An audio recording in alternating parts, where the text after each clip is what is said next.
रवि की यादों में खोई हुई थी स्नेहा। उसकी आंखों में बस वही एक चेहरा बसा हुआ था जिसे उसने पहली बार स्कूल में देखा था। स्नेहा एक बहुत ही साधारण सी लड़की थी। नमस्कार दोस्तों, कहानी शुरू करने से पहले आपसे एक छोटी सी गुजारिश है। अगर आपने अभी तक हमारे चैनल को सब्सक्राइब नहीं किया है तो कृपया सब्सक्राइब और लाइक कर लें, और जब आप कहानी सुने तो उसे पूरा सुनकर ही जाएं। कहानी अच्छा लगा हो तो एक प्यारा सा कमेंट कर दे, धन्यवाद। तो चलिए दोस्तों, अब कहानी शुरू करते हैं। जिसकी दुनिया में खुशियों का कोई बड़ा हिस्सा नहीं था। उसके माता पिता एक दुर्घटना में गुजर गए थे जब वह मात्र 6 साल की थी। उसके बाद उसे एक अनाथालय में भेज दिया गया था।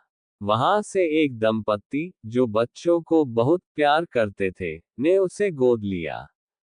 स्नेहा के गोद लेने वाले माता पिता, मोहन और राधा, उसे बहुत प्यार करते थे, लेकिन वे उसे लड़कों से बात करने की अनुमति नहीं देते थे।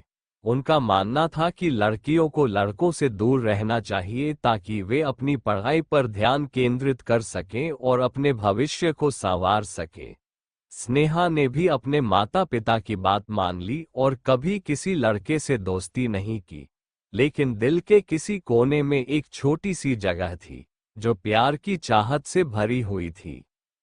12वीं कक्षा में स्नेहा ने रवि को पहली बार देखा। वह नया लड़का था जो उसके स्कूल में आया था। रवि हमेशा से ही हंसमुख और मिलनसार था। उसकी हंसी में एक जादू था जो स्नेहा को अपनी ओर खींचता था। वह क्लास में हमेशा सबसे पहले पहुंचता और सबसे आखिरी में जाता। पढ़ाई में भी अच्छा था और खेल कूद में भी अव्वल। स्नेहा ने रवि को कभी सीधे तौर पर नहीं देखा, लेकिन उसकी हर हरकत पर उसकी नजरें रहती थीं।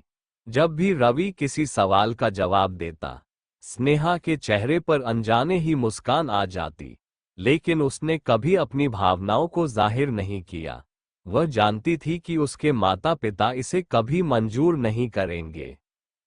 स्नेहा की सहेलियां अक्सर उसे छेड़ती थीं। क्यों स्नेहा, रवि को देखती रहती हो? कुछ बात क्यों नहीं करती उससे? स्नेहा बस मुस्कुरा देती और कहती, ऐसी कोई बात नहीं है, तुम लोग बेवजह बात बना रही हो। एक दिन स्कूल में एक कार्यक्रम हो रहा था। स्नेहा ने अपने दोस्तों के साथ उसमें भाग लिया। वहां रवि भी था। कार्यक्रम के दौरान स्नेहा ने देखा कि रवि अकेला खड़ा है। उसके दिल ने जोर दिया कि वह जाकर उससे बात करे, लेकिन उसके कदम नहीं बढ़े। वह सोचती रही कि क्या होगा अगर उसके माता पिता को पता चल गया। उस रात स्नेहा ने सोते वक्त अपने दिल की बात डायरी में लिखी। रवि, मैं तुमसे कुछ कह नहीं सकती, लेकिन मैं तुम्हें बहुत पसंद करती हूँ। तुम्हारी हंसी, तुम्हारा बोलना, सब कुछ मुझे बहुत अच्छा लगता है। पर मैं इसे कभी जाहिर नहीं कर सकती। मैं चाहती हूँ कि तुम खुश रहो, भले ही मेरे बिना। समय बीतता गया और स्नेहा की पसंदगी प्यार में बदलती गई। लेकिन वह अपने दिल की बात किसी से नहीं कह पाए। रवि की हंसी, उसके साथ बिताए हर पल को वह अपने दिल में संजो कर रखती रही। वह उसकी क्लास खत्म हो गई और स्नेहा की भी स्कूल की पढ़ाई पूरी हो गई। कॉलेज के दिन आ गए, लेकिन स्नेहा ने रवि से कभी बात नहीं की।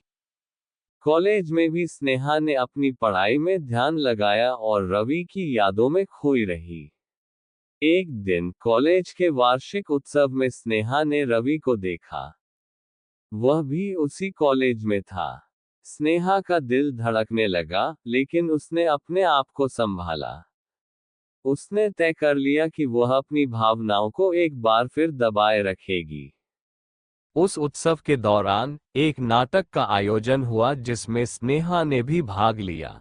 नाटक खत्म होने के बाद जब स्नेहा स्टेज से नीचे आए, तो रवि ने उसकी ओर देखा और मुस्कुराया। स्नेहा का दिल फिर से धड़कने लगा, लेकिन उसने अपने आप को काबू में रखा। रवि उसके पास आया और कहा, तुम बहुत अच्छा अभिनय करती हो। मैं तुम्हें पहले से जानता हूँ, हम एक ही स्कूल में थे। पर हमने कभी बात नहीं की। स्नेहा ने धीरे से मुस्कुरा कर कहा, हाँ, मैं जानती हूँ। वो ज्यादा कुछ नहीं कह पाए। रवि ने फिर से मुस्कुराते हुए कहा, मैं तुम्हारे अभिनय का बहुत बड़ा प्रशंसक हूँ। क्या हम दोस्त बन सकते हैं? स्नेहा के मन में एक द्वंद्व चल रहा था। वह जानती थी कि उसके माता पिता को ये पसंद नहीं आएगा, लेकिन उसने हिम्मत जुटाई और कहा, मुझे यह अच्छा लगेगा। धीरे धीरे स्नेहा और रवि के बीच दोस्ती बढ़ी, लेकिन स्नेहा ने अपनी भावनाओं को फिर भी छिपाए रखा। वह रवि के साथ समय बिताती, उसकी बातें सुनती, लेकिन अपने दिल की बात कभी नहीं कहती। समय बीतता गया और एक दिन रवि ने स्नेहा से कहा, स्नेहा, मुझे तुमसे कुछ कहना है। मैं तुम्हें बहुत पसंद करता हूँ। क्या तुम भी मुझे पसंद करती हो? स्नेहा का दिल जोर से धड़कने लगा। उसने सोचा कि अब उसे सच बताना ही होगा।